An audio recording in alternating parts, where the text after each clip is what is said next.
ఈ 2025 సంవత్సరాన్ని మనకు దేవుడు ప్రసాదించాడు. దాని బట్టి దేవుని స్తోత్రాలు. ఈ సమయంలో యోగు గ్రంథం 14వ అధ్యాయము, యోగు గ్రంథం 14వ అధ్యాయము 5వ వచనాన్ని చదువుతున్నాం. నరుల ఆయుష్ కాలము పరిమితి గలది, వారి నెలల సంఖ్య నీకు తెలిసే ఉన్నది. మించజాలని వయా పరిమాణము నీవు వారికి నియమించి ఉన్నావు. మించజాలని వయా పరిమాణము నీవు వారికి నియమించి ఉన్నావు. ఇక్కడ యోగు గ్రంథం 14వ అధ్యాయము 5వ వచనాన్ని మనం చదువుకున్నాం. నరుల ఆయుష్ కాలము పరిమితి గలది,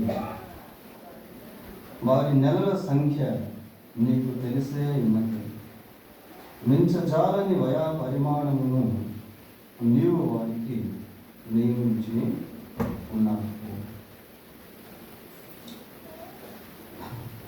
మరి న్యూ ఇయర్ అంటే నూతన సంవత్సరం ఎవరికి అది మనం ఆలోచన చేస్తే, మనకంటే ముందు మరణించినటువంటి వారికి నూతన సంవత్సరం అనేటువంటిది ఎన్నో కూడా ఎంతో చనిపోయారు. వారికి నూతన సంవత్సరం అనేటువంటిది పుట్టబోతున్నటువంటి వారికి కూడా నూతన సంవత్సరం అనేటువంటిది లేదు. అదేవిధంగా మనతో పాటు సహజీవనం చేస్తున్నటువంటి జీవులు కొన్ని ఉన్నాయి. పక్షులు, పశువులు, జంతువులు, పురుగులు, ఇలాంటివన్నీ కూడా మనతో పాటు సహజీవనం చేస్తూ ఉన్నాయి పిల్లలు. వాటికి కూడా నూతన సంవత్సరం అనేటువంటిది లేదు. మరి ఎవరికి నూతన సంవత్సరము అని అంటే, ఇంకనూ భూమి మీద సజీవముగా బ్రతుకుతున్నటువంటి మనకు మాత్రమే ఈ నూతన సంవత్సరం అనేది. ఇక్కడ మనం చదువుకున్నటువంటి లేఖన భాగంలో నరుల ఆయుష్కాలము పరిమితి కలది అనే మాట చదువుతూ ఉన్నాం. అంటే ఈ ఆయుష్కాలాన్ని దేవుడు ఏం చేశాడు అంటే, దీనికి ఒక ప్రారంభాన్ని, ఒక ముగింపును అనుగ్రహించాడు. అంటే దీనికి ఒక ప్రారంభం అనేది ఉంది, ముగింపు అనేటువంటిది కూడా ఉంది. ఈ టైం లైన్లో మనకి ఇవ్వబడేటువంటి ప్రతి సంవత్సరం కూడా దేవుని దయాకిరీటం. అందుకే బైబిల్లో మనం చూస్తాం 65వ కీర్తన 11వ వచనంలో సంవత్సరం అనే దయా కిరీటము అన్న మాట మనం అక్కడ చదువుతాం. అంటే టైం లైన్ అనేటువంటిది ప్రతి ఒక్కరికి దేవుడు ఇచ్చేశాడు. ఈ టైం లైన్లో కొద్ది మందికి 60 సంవత్సరాలు, 70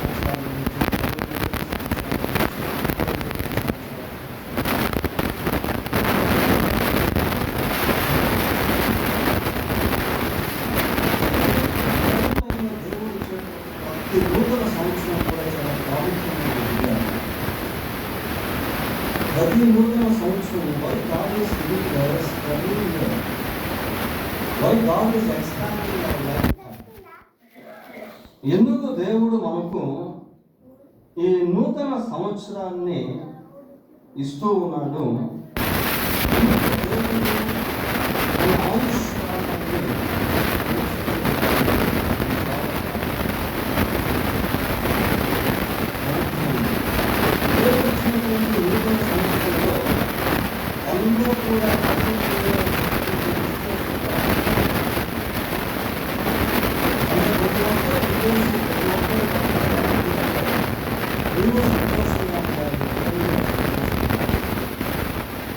నీవు నెమ్మదిగా ఉండాలి, నేను నెమ్మదిగా ఉండాలి, నీవు ఆనందంగా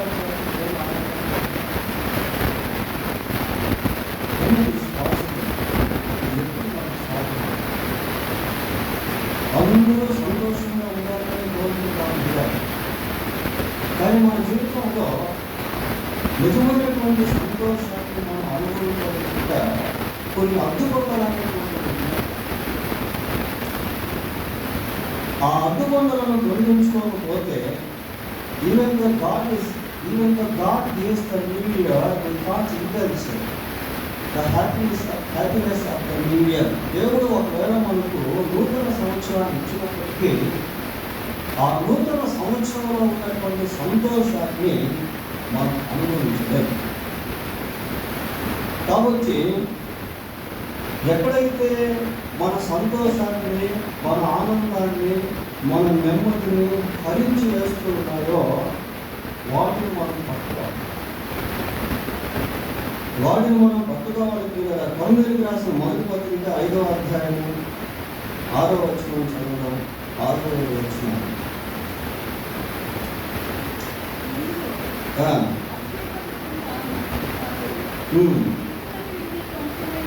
పులిసిన పిండి కొంచెమైనను ముద్దంతయు పులియ చేయునని మీరు ఎరుగరా?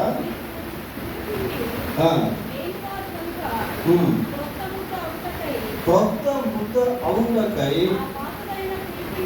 ఆ పాతదైన పులిపిండిని తీసి పారవేయుడి.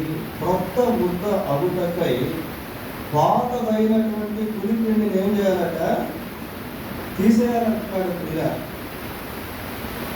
ఈ పాత పులిపిండిని మనం ఉంచుకొని ఉన్నట్లయితే మనము సంతోషంగా ఉండలేము, మనల్ని బట్టి ఇతరులు కూడా సంతోషంగా ఉండలేరు. ఇంకొంచెం లోతుగా వెళ్తే మనం బట్టి దేవుడు కూడా సంతోషించింది.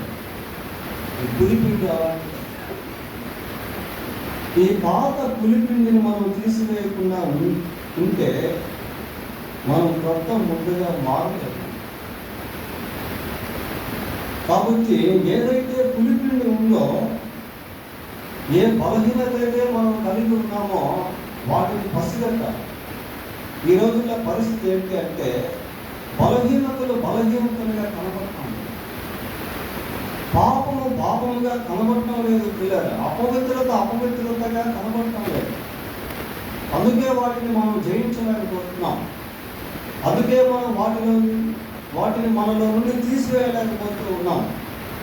ఈ బలహీనతలు మనం కలిగి ఉన్నంత కాలము మనం నిజమైనటువంటి సంతోషాన్ని అనుభవించలేము పిల్లలు. ఈ పాత పులిపిండి అనేటువంటిది తీసేయాలి. Then only we can have the real peace. అప్పుడే మనం నిజమైనటువంటి సంతోషాన్ని కలిగి ఉండగలుగుతాము పిల్లలు, కలిగి ఉండగలుగుతాం. లూకా సువార్త 15వ అధ్యాయము 18వ వచనాన్ని ఒకసారి చూడండి. నేను లేచి నా తండ్రి యొద్దకు వెళ్ళి, తండ్రి,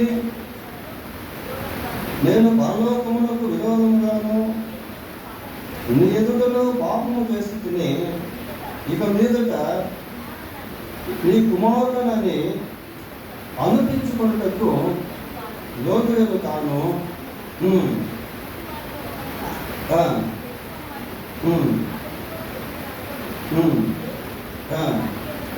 తండ్రి యొద్దకు వచ్చాను.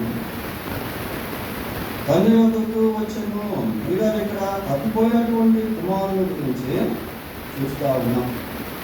ఈ తప్పిపోయినటువంటి కుమారుడు, అతను కూడా నూతన సంవత్సరాలు ఉంటాయి, కానీ నిజమైనటువంటి సంతోషం లేదు. ఎందుకంటే తప్పిపోయినటువంటి స్థితిలో ఉన్నాయి. నిజమైనటువంటి సంతోషం లేదు, నిజమైనటువంటి ఆనందం లేదు. ఎప్పుడు సంతోషం కలుగుతుంది అంటే పిల్లల మనం కలిగి ఉన్నటువంటి బలహీనతల్లో నుంచి ఎప్పుడైతే బయటకు వస్తామో అక్కడే మనం సంతోషించేటువంటి వారుగా, ఈ బలహీనతలు అనేటువంటివి మనల్ని నిజంగా సంతోషించేటువంటి వారిగా ఉండలేకుండా చేస్తూ ఉంటాయి. చూడండి, పడిపోయినటువంటి స్థితిలో ఉన్నటువంటి ఈ తప్పిపోయినటువంటి కుమారుడు తిరిగి లేచాడు. ఈ రికగ్నైజ్ హిస్ వీక్నెసెస్, తనలో ఉన్నటువంటి బలహీనతలను గుర్తించి వాటిలో నుండి బయటపడ్డాడు. అప్పటి వరకు ఎంతో దుఃఖం, అప్పటి వరకు అనాథగా వచ్చాడు, అప్పటి వరకు వటతనం వెంటాడుతూ ఉంది, అప్పటి వరకు అన్నింటిని కోల్పోయాడు, అప్పటి వరకు నష్టాన్ని భరిస్తున్నాడు. ఎప్పుడైతే తండ్రి యొద్దకు తిరిగి వచ్చాడో అప్పుడు బాగుపడుతుంది. ఆ బలహీనతలు అన్నీ కూడా వెళ్ళిపోయినాయి ప్రియులారా. బైబిల్లో ఒక మాట ఉంది, ఏమనుందంటే నీతిమంతుడు 7 మార్లు పడినను తిరిగి వేస్తాడు. మన సండే మెసేజ్ మనం విన్నాము, life is like a running race అని ఒక మెసేజ్ మనం విన్నాము. పడిపోయినా లేచి పరిగెత్తాలి, పడిపోయినా లేచి పరిగెత్తాలి. పడిపోయిన స్థితిలోనే ఉన్నట్లయితే ఈ సంవత్సరం కూడా మన జీవితంలో అసంతోషమే పిల్లలు. ఎక్కడైతే పడిపోయినామో, ఎక్కడైతే వెనకబడిపోయినామో అక్కడి నుంచి మళ్ళీ మనం రెస్టోర్ అవ్వాలి. అక్కడి నుంచి మళ్ళీ మనము పునరుజ్జీవాన్ని పొందుకోవాలి. ఇప్పుడు తప్పిపోయినటువంటి కుమారుడు తప్పిపోయినటువంటి స్థితిలో నుండి తండ్రి యొద్దకు వచ్చి మళ్ళీ గొప్ప సంతోషాన్ని, సమాధానాన్ని అనుభవిస్తాను. కొన్నిసార్లు మన జీవితంలో కొన్ని డెసిషన్స్ తీసుకుంటాం, తీర్మానాలు చేసుకుంటాం. ఇదిగో రాబో నూతన సంవత్సరంలో నేను ఈ విధంగా జీవిస్తాను, రాబో నూతన సంవత్సరంలో ఈ బలహీనతలన్నింటినీ కూడా విడిచిపెట్టేస్తాను, స్మోకింగ్ తాగడం ఆపేస్తాను, పోర్నోగ్రఫీ అశ్లీలతను చూడడం మానేస్తాను, తాగుడు మానేస్తాను, చెడు సంబంధమైనటువంటి కార్యకలాపాలకు స్వస్తి పలుకుతాను. ఇలా కొన్ని తీర్మానాలు మనం చేసుకుంటూ ఉంటాం పిల్లలు. మళ్ళీ ఎక్కడో ఒక దగ్గర ఏదో ఒక బలహీనత చేత మనం పడిపోయేటువంటి వారంగా ఉంటాం. అయితే ఇక్కడ మనం గుర్తుపెట్టుకోవాల్సింది ఏంటి అంటే ఒకేసారి మనము బలహీనతలను జయించలేము, ఒకేసారి అన్నిటినీ కూడా మనం మానలేము.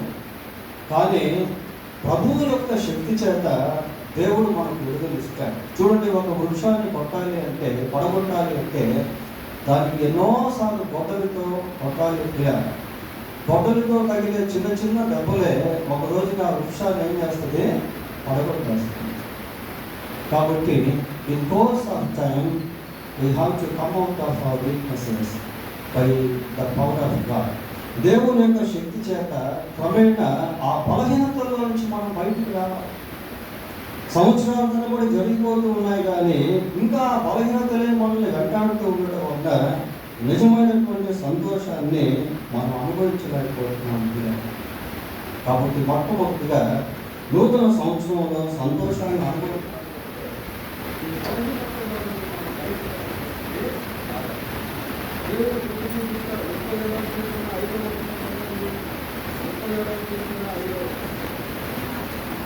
ఈ మార్గంలో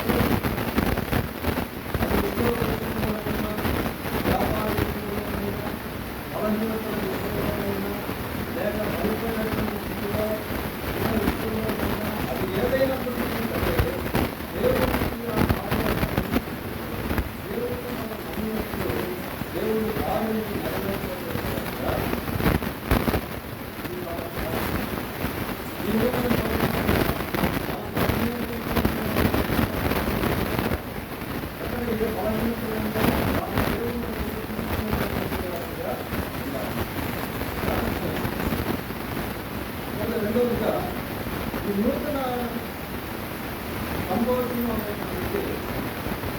నూతన సంవత్సరాన్ని బట్టి మనం పదకొండుగా నూతనత్వం అనేటువంటిది న్యూనెస్ అనేటువంటిది ఆ నూతన సంవత్సరాన్ని బట్టి మనం ఉన్నప్పుడు ఆ నూతన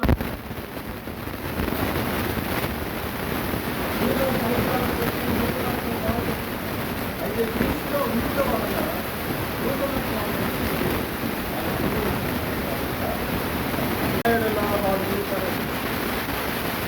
రిమైనింగ్ ఇన్ క్రైస్ట్, క్రీస్తునందు నిలిచి ఉండాలి. క్రీస్తులో ఎప్పుడైతే మనం నిలిచి ఉంటామో మన జీవితంలో నూతనత్వం అనేటువంటిది అనుభవించేటువంటి వారంగా ఉండగలుగుతాం. ఎఫెసీ పత్రిక 4వ అధ్యాయము ఎఫెసీ పత్రిక 4వ అధ్యాయము 22వ వచనాన్ని చదువుకుందాం. మునుపటి ప్రవర్తన విషయంలోనైతే మోసకరమైన దురాశల వలన చెడిపోవు రాజకీయ వదులుకొని నూతన పంచుకున్న వారు నీతియు యథార్థమైన భక్తులు కలగాలి. దేవుని కోరికగా అధీన స్వభావము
నూతన హృదయమును ఇచ్చడము, నూతన స్వభావముని కలుగజేసుకును, వాటి నుండి మీలో నన్ను తీసివేసి మాంసపు అది దేవుని వల్లే దేవుడు మనకు నూతన అదే పక్షంలో నూతన స్వభావం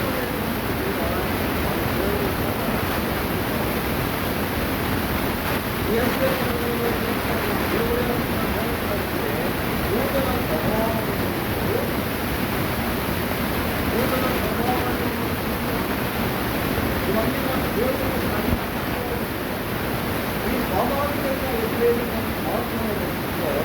ఆ మారినటువంటి స్వభావాన్ని బట్టి మనకు సంతోషాన్ని అనుభవిస్తుంది. బయట సంతోషం మనం కొత్త బట్టలు వేసుకోవడం వల్ల జరిగే సంతోషం, లేక మనం కొత్త వస్తువుల వల్ల సంతోషం, లేకపోతే కొత్త ప్రదేశాలను మనం దర్శించినప్పుడు సందేశాన్ని సంతోషం అది లేదు. అది దేవుని సంతోషం. ఆ సంతోషాన్ని మనం అనుభవించడం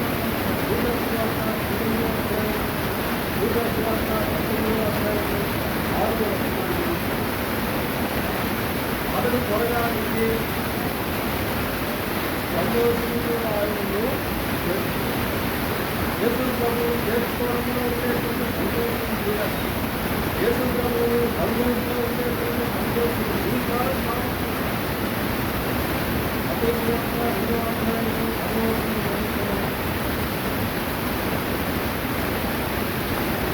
బాగా నక్షత్రం చూసి అప్రాణ మంత్రి ముందులోకి వచ్చి పల్లెలను ఆ శిశువును చూసి బాగులతోటి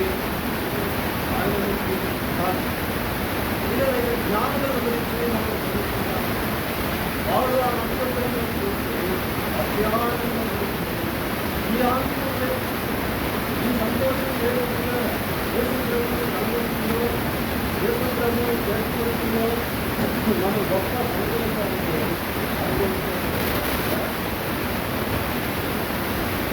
నేను ఇందాక మీకు టైం లైన్ గురించి మన టైం లైన్ అనేటువంటిది ఒక పరిమితి కలిగినటువంటిది. దేవుడు మనకు ఇచ్చినటువంటి ఆయుష్ ఎల్లకాలం ఉండేటువంటిది కాదు. దీనికి ఒక ప్రారంభము, ఒక ముగింపు అనేటువంటిది దేవుడు నిర్మించాలని చేయాలి. ఈ టైం లైన్లో దేవుడు ఇచ్చినటువంటి ప్రతి సంవత్సరము ఒక దయాశీలము. Why God is giving us that time. దేవుడు ఎందుకు సమయాన్ని ఇస్తున్నాడు? ప్రకటన గ్రంథం 2వ అధ్యాయం 21వ వచనం చదువుదాం. మారు మనసు పొందుటకు నేను దానికి సమయం ఇస్తుంది. మారు మనసు పొందుటకు దేవుడు మనిషికి సమయాన్ని ఇస్తా ఉన్నాడు. ఈ టైం లైన్లో అంటే దేవుడు మనకి ఇచ్చినటువంటి పరిమితి కాలంలో మారు మనసు పొందాలి. కాలములను సమయములను దేవుడు తన స్వాధీనముందు సమయాన్ని దేవుడు తన స్వాధీనంలో ఉంచుతున్నాడు. మనం అనుభవించేటువంటి సమయము దేవుడు మనకి ఇచ్చినట్టు. ఈ సమయాన్ని దేవుడు అంటే మారు మనసు మన బైబిల్లో 16వ అధ్యాయంలో ధనవంతుని యొక్క ధనవంతుడు తెలుసుకుంటారు. ధనవంతుడు ఈ లోకంలో జీవిస్తూ ఉన్నప్పుడు చాలా విలాసవంతంగా జీవించాడు. విలాసవంతంగా జీవించి చనిపోయాడు. చనిపోయిన తర్వాత అతని యొక్క ఆత్మ పాతాళం మనం చేసుకున్నాడు ఒక ఊహ. ఒకవేళ ధనవంతుడిని దేవుడు భూమి మీద ఒక 5 నిమిషాలు ఉండేదాన్ని పంపించాలని అంతా ఆరు మనసు నిమిషాలు పిల్లారు అంటే ఆ ధనవంతునికి 5 నిమిషాల సమయం చాలా ప్రశస్తమైంది. ఎందుకు 6 మనసు పొందుతాడంటే ఆ పాపాలలో భయంకరమైనటువంటి బాధ అనుభవిస్తాను, దేవుడు అనుభవిస్తాను. మనం అందరూ హ్యాపీగా ఉన్నాం, మంచి వస్త్రాలు ధరించుకోండి, ఆ ఈ లోకంలో మంచి సౌకర్యాలు మనం కలిగి ఉన్నాం. ఉన్న వాటిని ఒకసారి ఇలాగే మనం చూడబోతాం. ఈ భూమి లోపల ఏం జరుగుతుంది, అసలు ఈ భూమి లోపల ఆ కోరి లోపల ఏముంది అన్న ఆ ఆలోచనతో మనం వచ్చి లోపలికి వెళ్తానుకోండి. లోపలికి వెళ్తూ భూమి మధ్యభాగంలో వాతావరణం, ఆ వాతావరణంలో కొన్ని కోట్ల ఆత్మలు ఉన్నాయి. ఈ ధనవంతుల యొక్క ఆత్మలు ఆ వాతావరణంలో కొన్ని కోట్ల ఆత్మలు ఉన్నాయి. ఆ ఆత్మలు ఏం చేస్తున్నాయంటే భయంకరమైనటువంటి బాధ అనుభవిస్తారు.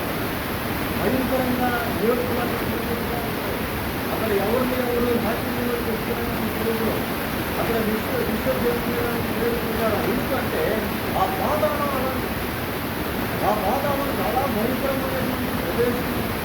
ఆ వాతావరణంలో ఎక్కడ కూడా సమాధానం అనేది, ఆ వాతావరణంలో ఎక్కడ నెమ్మది అనేది, ఆ వాతావరణంలో ఎక్కడ విడుదల అనేటువంటి దేవుడు అటువంటి మహాభయంకరమైనటువంటి ప్రదేశంలో ఇక్కడ మనం కూర్చొని ఉన్నాం కదా.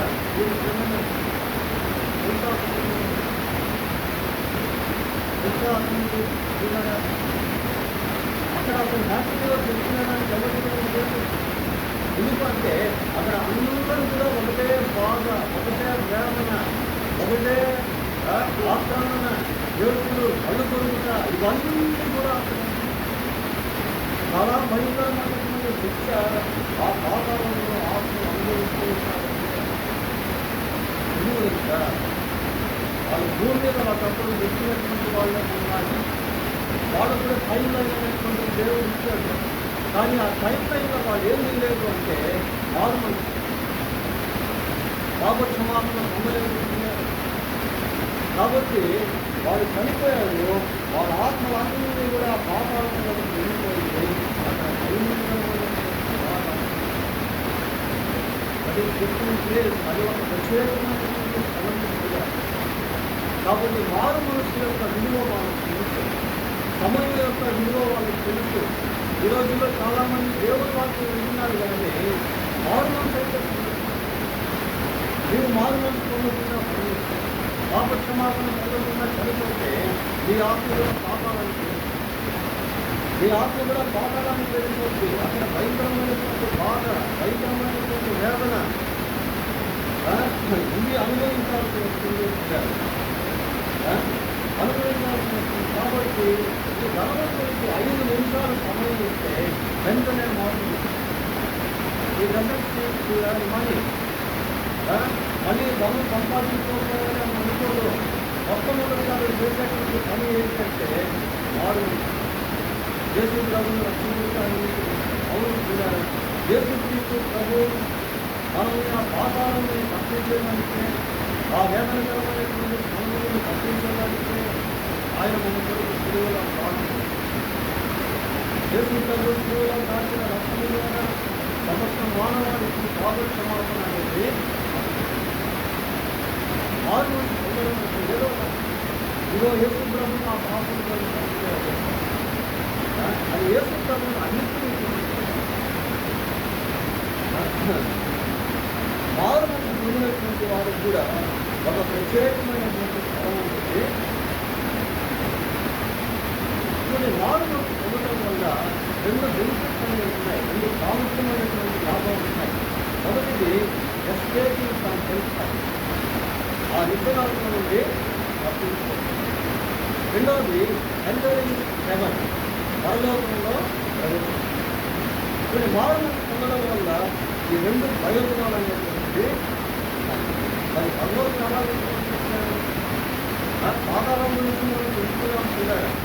పరలోకంలో ఎప్పుడు సంతోషం, పరలోకంలో నిత్యము ఆనందం, పరలోకంలో ఎప్పుడు సమాధానం, పరలోకంలో వ్యాధులు అనేటువంటివి ఉండవు, పరలోకంలో మరణం అనేటువంటిది లేదు, పరలోకంలో ఎటువంటి కష్టము దుఃఖము బాధ వేదన ఇదేమి కూడా పరలోకంలో అక్కడ ఎవరు హ్యాపీగా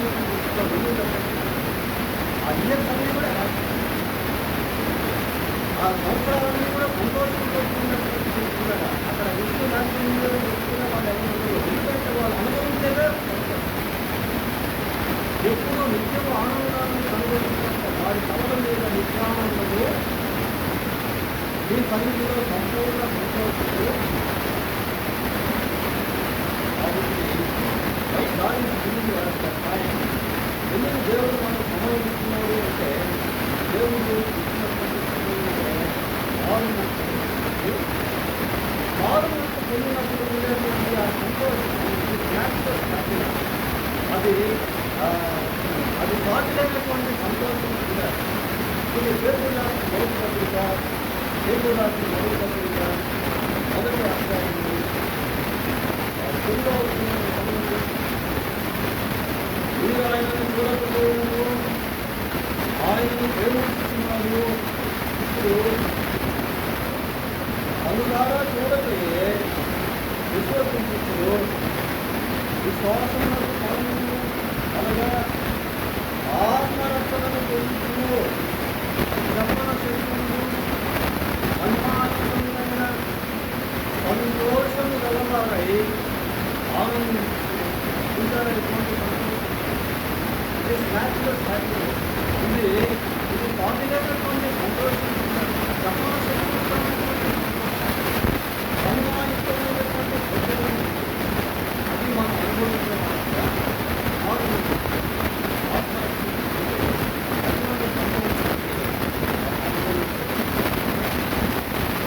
దేవుడు మనల్ని లేదు మనం మరొక నూతన సంవత్సరాన్ని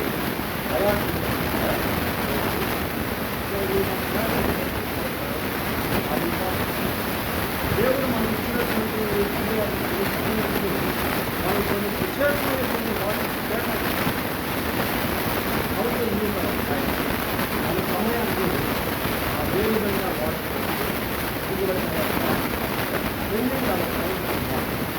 దేని కొరకు మన సమయాన్ని కొన్నిసార్లు మన సమయం అంటే ఆ సమయం అనవసరమైనటువంటి వాటి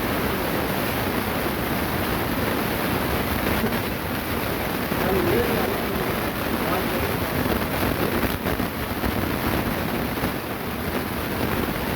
మొట్టమొదటిగా సమయాన్ని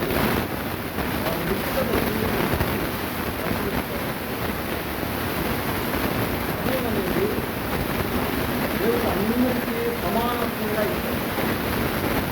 ఒకరోజు చూసినప్పుడు 24 గంటలు నాకు అంతే కూడా అనుకో ధనవంతులకు కూడా రోజుకి 24 గంటలే, పేదవాడికి కూడా రోజుకి 24. సమయం అనేది అందరికీ సమానంగా ఉంటుంది.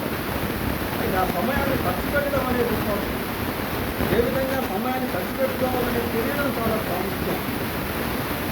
మొట్టమొదటిగా మన సమయాన్ని మన వ్యక్తిగత జీవితం వరకు ఖర్చు పెట్టుకోవడం. రోడ్డు గ్రంథం 13వ అధ్యాయం ఏంటి, నా పాపములు ఏంటి, నా అతిక్రమములు నా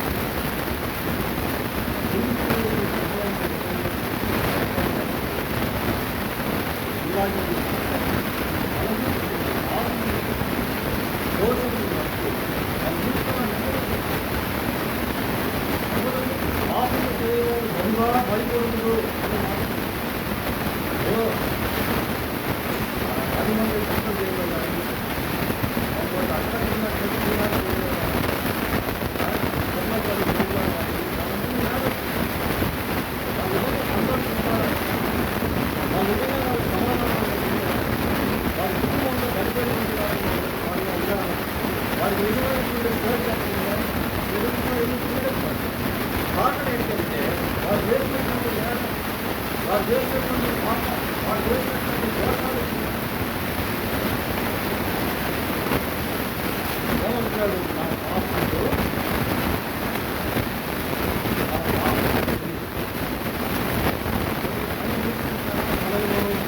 దేవుని సన్నిధిలో పరిశీలించడానికి ఎంతసేపు వాడు ఇస్తున్నాడు, వీళ్ళు అంటున్నాడు, వాడు అంటున్నాడు, వీళ్ళు ఇస్తున్నాడు, వాడు అనుభవిస్తున్నాడు, అదే మనం ఇతరులను విమర్శించాలని అయినా కానీ మనల్ని మనం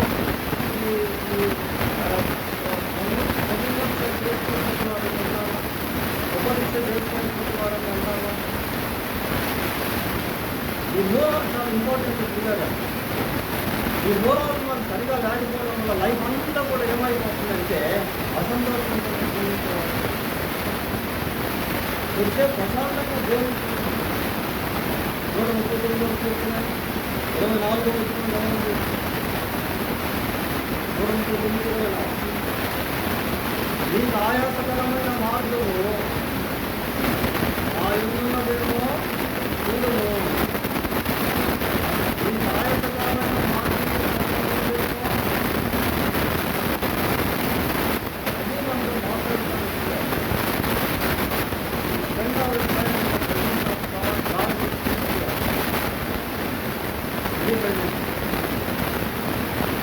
మనం వ్యక్తిగతంగా మన సమయాన్ని దేవుడితో గడిస్తే దేవుడు మనతో మాట్లాడుతున్నాడు.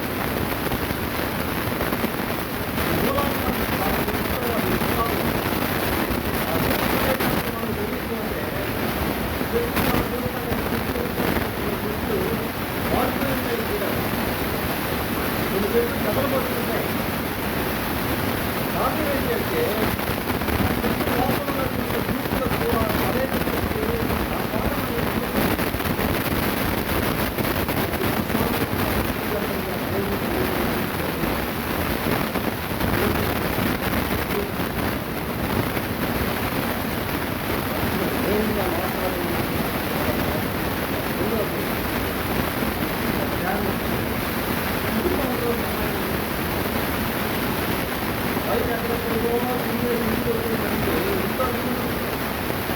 ఇంట్లో సమాధానం ఉండదు, ఇంట్లో సంతోషం ఉండదు.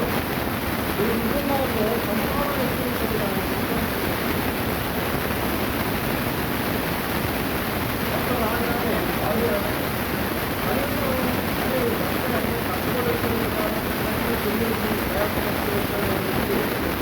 ఆ భర్త ధనాన్ని తెలియకూడదు.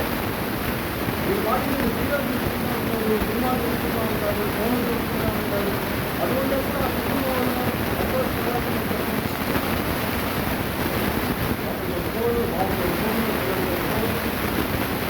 అలా లభ్యంతో ఉంటారు అందరూ. కానీ ఒకరితో ఒక సమయం జరుగుతూ అవసరం వీళ్ళ ఫ్యామిలీ మన కుటుంబాలు ఎవరైనా పట్టుకోవడం ఈ కుటుంబంలో సమయం సరిగా గడపకపోవడం వల్ల కుటుంబాలు కవర్ 120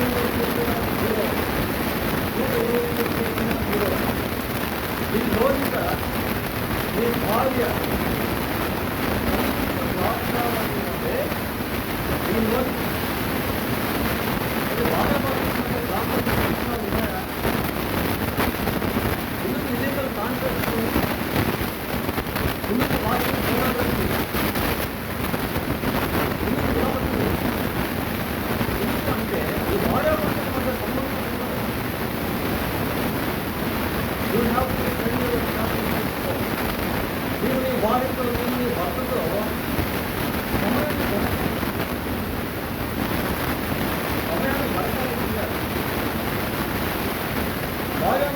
గడపాల్సిన సమయాన్ని గడపకపోతే ఆ కుటుంబంలో ఫలితాలు పనిచేస్తాయి.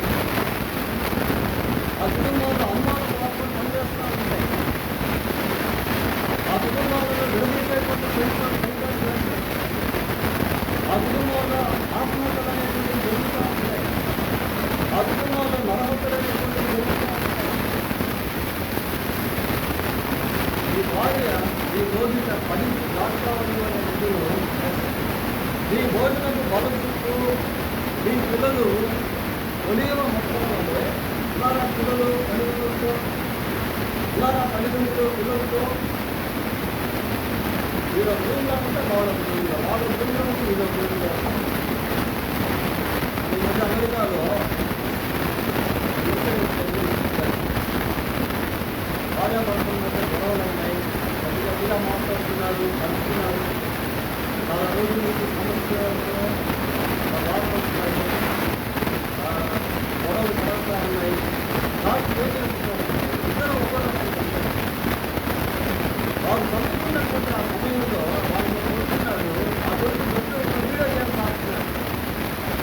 లేకపోతే న్యూస్ ఛానల్ వినోద్ చేస్తారు. వారు వీడియో గేమ్స్ ఆడుతూ ఇంట్లో చూసరికి ఇద్దరు తల్లిదండ్రులు మొత్తం పడుతూ ఉండడానికి ఇంట్లో పోకుండా చూసారా కుటుంబాలు ఎలా ఉన్నాయో. ఐదు వారే అతను చేసి because they are not spending with their own families. కుటుంబాలతో సమయాన్ని గడుపుకోవడం వల్ల కుటుంబంలో సమాధానం లేదు. కుటుంబంలో సంతోషం అనేది విషయం హ్యాపీగా అది పెట్టినటువంటి భక్తే వారిని దారుణంగా చంపినటువంటి సంఘటనలు ఉన్నాయి. సో ఇప్పుడు వాటితో the happiness in our family, we must spend our time that God has given us permission. పిల్లరా మనకు మన కుటుంబాల్లో సంతోషాన్ని అనుభవించాలి అంటే దేవుడు మనకి ఇచ్చినటువంటి సమయాన్ని కుటుంబంలో గడపాల్సిన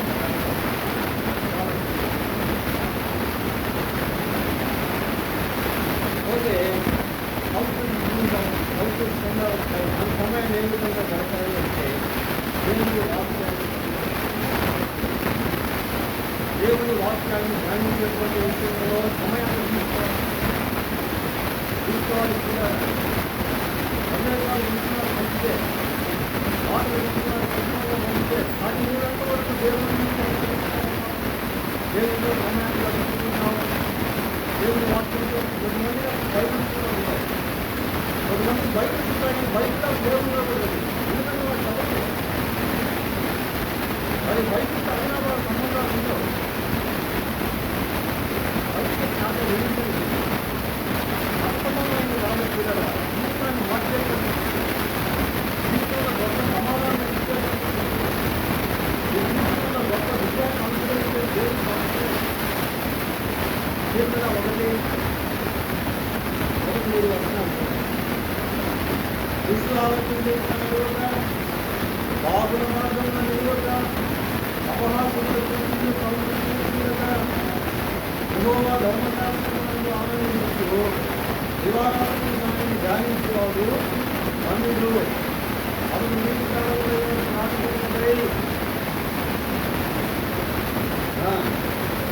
అతడు చేయనంతా కూడా ఏమవుతుందా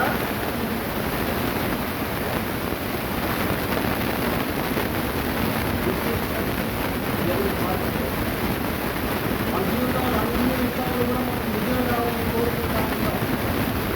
కానీ నిజమైనటువంటి విజయం ఎప్పుడు వస్తుంది అంటే దేవుడు వాస్తవంగా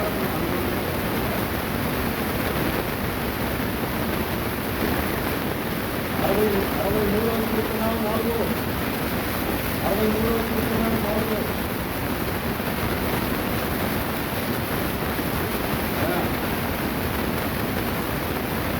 రాత్రి జాములు ధ్యానించినప్పుడు ప్రభువు మెదడు నాకు దొరికినట్టుగా నా ప్రాణం చెప్పుకుంటుంది. ఎంత సంతోషంగా, ఎంత సంతోషం, ఎంత ఆనందం, ఎంత ఆత్మ ఈ ఇవన్నీ మనం ఎప్పుడు అనుభవిస్తామంటే దేవుని వాక్యాన్ని చదివినప్పుడు, వాక్యాన్ని ధ్యానించినప్పుడు, వాక్యంలో ఉన్నటువంటి దేవుడిని జ్ఞాపకం చేస్తున్నప్పుడు ఎటువంటి సంతోషాన్ని అనుభవిస్తాం.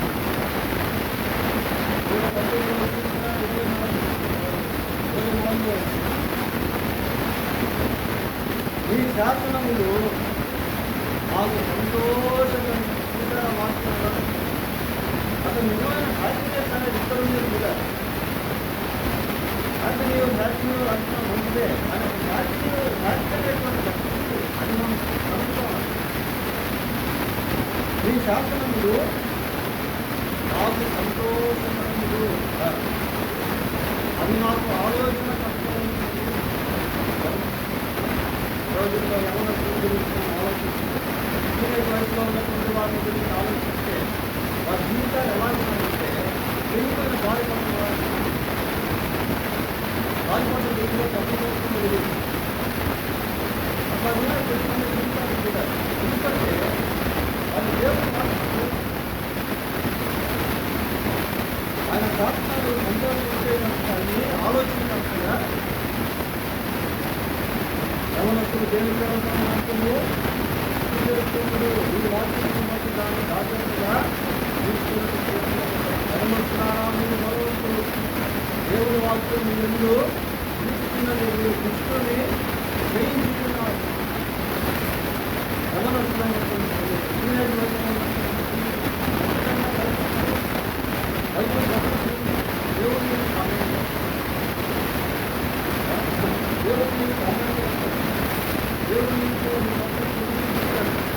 దేవుని అపాయాలను దేవుడు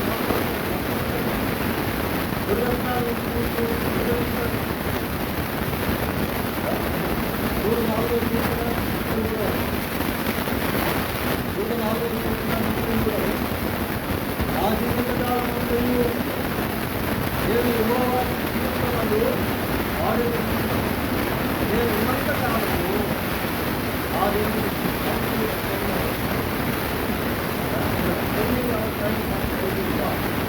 అది దేవుని పుట్టించులో సమయాన్ని ఆ జీవితకాలం అంతా కూడా నేను ఏం చేస్తున్నప్పుడు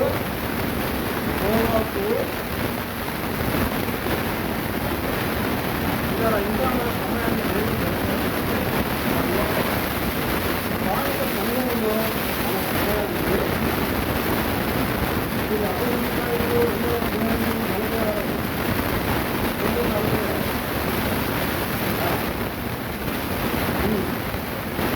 ప్రతి దినము దేవాలయంలో అప్పుగా కూర్చొని రోజు కూడా వాళ్ళు సంఘంలో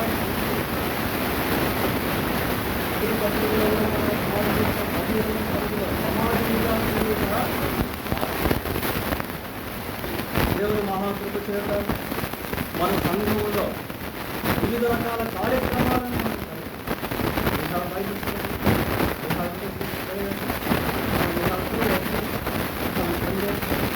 మనకు వారంతా కూడా ఎన్నో రకాల కార్యక్రమాలు. కానీ ఎంతవరకు సంఘంలో మనం గడపగలుగుతున్నాం, ఎంతవరకు కార్యక్రమాలకు మనం రాగలుగుతూ ఉన్నాం. అసలు మనం ఆత్మలో బలం పొందేది ఎక్కడ అంటే సంఘంలోనే. మనం ఆత్మలో ఉద్యోగం పొందేది ఎక్కడ అంటే సంఘంలోనే. మన ఆత్మీయ జీవితం పదును పెట్టబడేది ఎక్కడ అంటే సంఘంలోనే. 10 మండుతున్నటువంటి కట్టెల్లో ఒక పచ్చి కట్టె తీసుకెళ్ళి పడేసామనుకోండి, ఏమవుతుంది? అది కూడా మండుతుంది. ఇప్పుడు సంఘంలో అటువంటి ఉద్యోగాన్ని మనం పొందుకోలేకపోతున్న కారణం ఏంటి అంటే సంఘానికి రావట్లేదు. సమాజంగా కూడటం మానేస్తూ ఉన్నాం. ఆ రోజుల్లో ప్రారంభ సంఘం ఎలా ఉండేదంటే గొప్ప ఉద్యోగంతో కూడినటువంటిగా ఉంది. ఈ రోజుల్లో సంఘం ఎలా ఉంది అంటే ఉద్యోగ స్థితిలోకి వెళ్ళిపోతాం. అపోస్తుల కార్యములు 6వ అధ్యాయం 5వ వచనం. 6:5.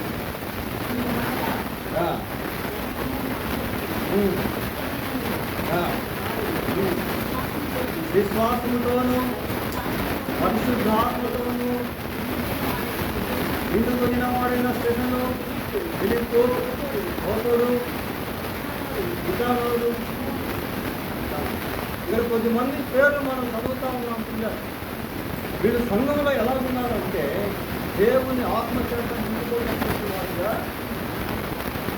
జ్ఞానం చేత నిండుకున్నటువంటి వారుగా ఉన్నారు, పరిశుద్ధత చేత నిండుకున్నటువంటి వారుగా ఉన్నారు, గొప్ప ఉద్యోగాన్ని తీసుకొచ్చేటువంటి వ్యక్తులుగా వీళ్ళు ఉన్నారు. సంఘ సహవాసం అనేటువంటిది అలాంటిది చేయాలి.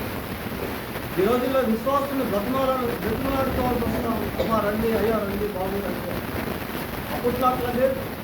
ఎప్పుడెప్పుడు ఎక్కడెక్కడ దేవుని సన్నిధి పెడతారా అక్కడికి వెళ్ళిపోవాలని పరుగులు తీశారు. ఎక్కడో దూరం ఒక 15 కిలోమీటర్లు 50 కిలోమీటర్లతో పరుగులు తీసి వెళ్ళేవారు. 10 అడుగుల మందిరం దగ్గరుంటే రాదు. అందుకే స్పిరిచువల్ రివైవల్ అనేటువంటిది ఈ రోజుల్లో సంఘాల్లో కనపడుతున్నట్టు అనేక. So spending our time with the local church, మన సమయాన్ని స్థానిక సంఘంతో గడుపుతా అనేటువంటిది చాలా ప్రాముఖ్యం. తర్వాత మన సమయాన్ని గడిపేటువంటి విషయానికి వస్తే, మనకు సంతోషం ఇచ్చే దేవుణ్ణి సంతోషపరిచేందుకు సమయాన్ని కాదు. అర్థమైందా? మనకు సంతోషం ఇచ్చే దేవుడిని మనం సంతోషపరిస్తే ఆ సంతోషం మనం సంతోషపరుస్తాం. దేవుడికి మనం హ్యాపీగా చెప్పగలమా?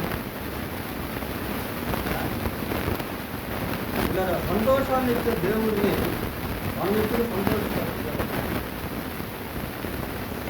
దేవుడు ఎప్పుడు సంతోషిస్తాడు?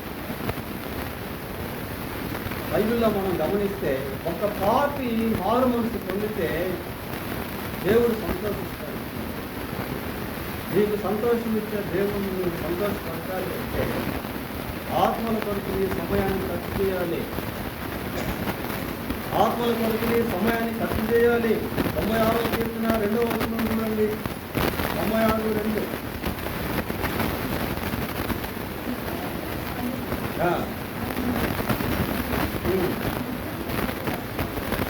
అనుదినము ఆయన రక్షణ సువార్తను ప్రకటించండి.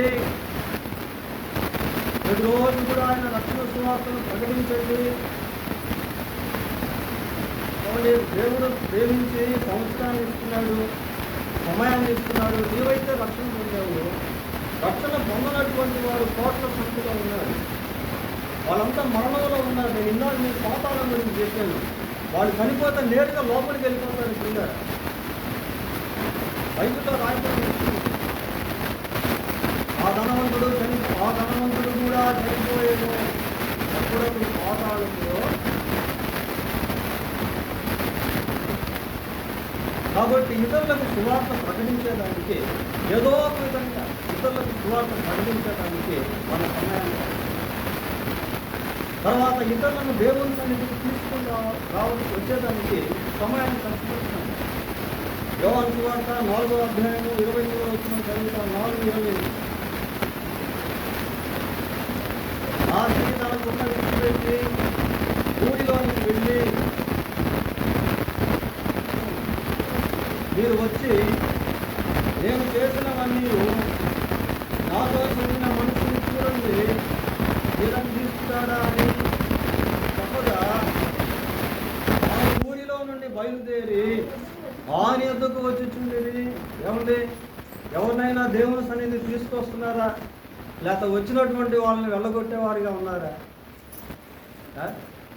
రెండోది మాత్రం చేయొద్దు. మనం ఏది చేయాలో అదే చేయాలి. కొద్దిమందినైనా దేవుని సన్నిధికి తీసుకొని రావడం. ఆ సమరయ స్త్రీ ప్రియులారా, స్త్రీ అంత పరిచర్య చేసిందో చూడండి ప్రియులారా. ఏమని మన ఇంటికి ఎవరైనా వస్తే వాళ్ళకి ఏదైనా సువార్త పత్రిక ఇచ్చే ప్రయత్నం చేస్తున్నామా? వాళ్ళకి వీళ్ళకి దేవుని గురించి చెప్పి అమ్మా ఒకసారి దేవుని సన్నిధికి రండి మీరు మేలు పొందుతారు అని చెప్పగలుగుతున్నామా? ఈ రోజుల్లో మన పరిస్థితి ఎలాగుంది అంటే, మనం ఇతరులను దేవుని సన్నిధికి తీసుకొని రాకపోగా మనం రావడమే కష్టమైపోతుంది పిల్ల. ఇంకా tragedy. earning destroying souls for using our precious time.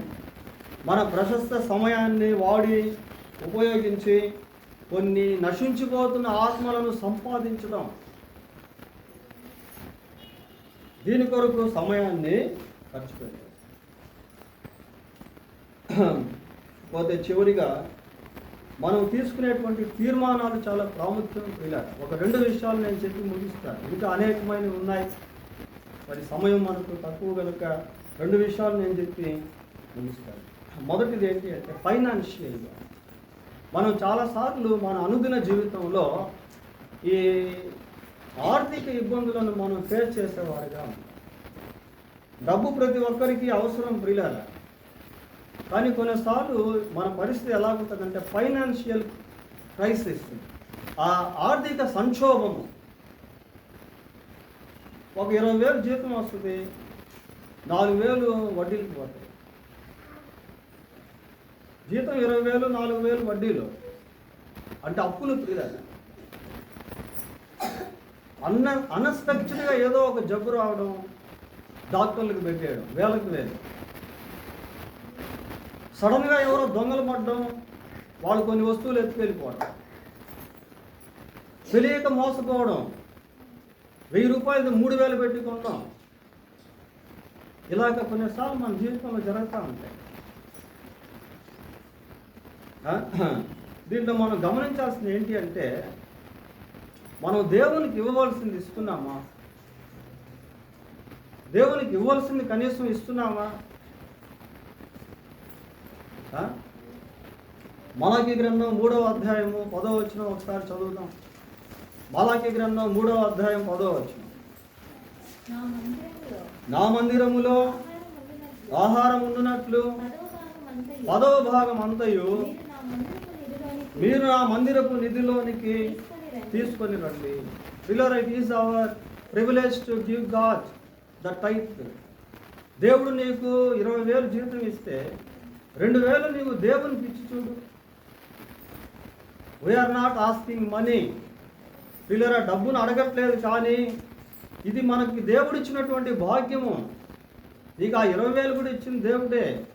ఆ 20,000 సంపాదించేదానికి నీకు ఉద్యోగం ఇచ్చిన దేవుడే. ఆ ఉద్యోగాన్ని చేసేదానికి ఆరోగ్యం ఇచ్చింది కూడా దేవుడే. మరి దేవునికి ఇచ్చే విషయంలో మన తీర్మానాలు ఏంటి? 5,000 వస్తే ఒక 500 దేవునికి ఇవ్వడం ప్రియులారా. డాక్టర్కి అయితే ఇచ్చేస్తాం కదా, దేవునికి ఇచ్చే దగ్గర మాత్రం ఆలోచిస్తాం, ఇవ్వాలా వద్దా? ఇచ్చి చూడండి ఎలా ఉంటుందాం. కింద వచనం చదవండి, 11వ వచనం. మీ పంటను తిరిగే పురుగులను నేను గద్దిస్తాను అంటున్నాడు ప్రియులారా. అవి మీ భూ పంటలు నాశనము చేయవు. ద్రాక్ష చెట్లు అకాల ఫలములు రాలక ఉండునని సైన్యములకు అధిపతియగు మలాకీ కాదు చెప్పేది. ఎవరు చెప్తున్నారు? దేవుడే చెప్తున్నాడు ప్రియులారా. ఒకవేళ ఈ సంవత్సరంలోనైనా దేవునికి ఇచ్చేది నేర్చుకుందాం ప్రియులారా. ఒకవేళ దేవునికి ఇవ్వకుండా ఉన్నట్టయితే కనీసం ఈ సంవత్సరంలోనైనా ఒక తీర్మానం చేసుకొని దేవునికి. ఈ ఫైనాన్షియల్ క్రైసిస్ అనేటువంటిది చాలా భయంకరం. అనవసరంగా నష్టపోవడం, దేవుడు వాటి నుంచి తప్పిస్తాడు ప్రియులారా. మన సంఘంలో అనేక మంది మేము కూడా వాటిని అనుభవిస్తూ ఉన్నాం. దేవుని యొక్క సమృద్ధి, దేవుడు నష్టాల నుంచి ఏ విధంగా తప్పిస్తాడు, ఇలాంటివన్నీ కూడా. సో మందిరంలో ఆహారం ఎలా ఉండాలి? సమృద్ధిగా ఉండాలి. పోతే చివరిగా మనం తీసుకునేటువంటి తీర్మానంలో ఒకటి ప్రాముఖ్యమైనది. ఫిలిప్పీ పత్రిక 1వ అధ్యాయము 21వ వచనం. నా మట్టుకైతే బ్రతుకుట క్రీస్తే, చావైతే లాభము. ఎటువంటి డిసిషన్ ఆయన తీసుకున్నాడో చూడండి ప్రియులారా. నా మటుకైతే బ్రతుకుట క్రీస్తే అంటున్నాడు. నా మటుకైతే బ్రతుకుట క్రీస్తే అంటున్నాడు ప్రియులారా. He wants to live for Christ. క్రీస్తు వరకు జీవించాలనుకుంటున్నాడు. మనం కొన్నిసార్లు ఏం చేస్తామంటే మనుషుల కోసం బ్రతుకుతూ ఉంటాం.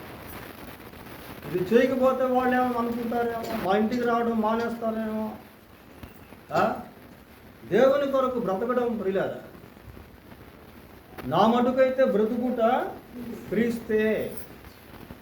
మనుషుల కొరకు బ్రతికే వాళ్ళంగా ఉంటాం, లోకం కోసం బ్రతికేటువంటి వాళ్ళంగా ఉంటాం, ఇంకా దేనికోసమో బ్రతికే వాళ్ళంగా ఉంటాం. ప్రియ, క్రీస్తు కొరకు జీవించడం, లివింగ్ ఫర్ క్రైస్ట్. క్రీస్తు కొరకు జీవించడం అనేది చాలా ప్రాముఖ్యం. క్రీస్తు కొరకు జీవిస్తూ ఉన్నప్పుడు నీవు ఏది కోల్పోవు. మీ బంధువులని మీరు కోల్పోరు, మీ స్నేహితుల్ని మీరు కోల్పోరు, ఇంకా వాళ్ళకి మీరు బ్లెస్సింగ్గా ఉంటారు. పిల్లలు, దేవుడు మన అవసరతలన్నీ తీరుస్తాడు. మనల్ని పస్తు పెట్టేవాడు కాదు ఆయన. నీ ఆత్మకి ఏ ఆనందం అవసరమో, నీ మనసుకు ఎటువంటి సంతోషం అవసరమో, నీ శరీరానికి ఎటువంటి సౌఖ్యం అవసరమో, నీ కుటుంబానికి ఎటువంటి క్షేమం అవసరమో అవన్నీ కూడా దేవుడు నీకు సమకూరుస్తాడు. సమస్తాన్ని సమకూర్చేటువంటి దేవుణ్ణి పట్టుకుంటే అన్నీ కూడా అనుభవించేటువంటి వారంగా ఉండగలుగుతాం. దేవుడు తన వాక్యాన్ని దీవించుగాక. ప్రార్థన చేస్తున్నాం.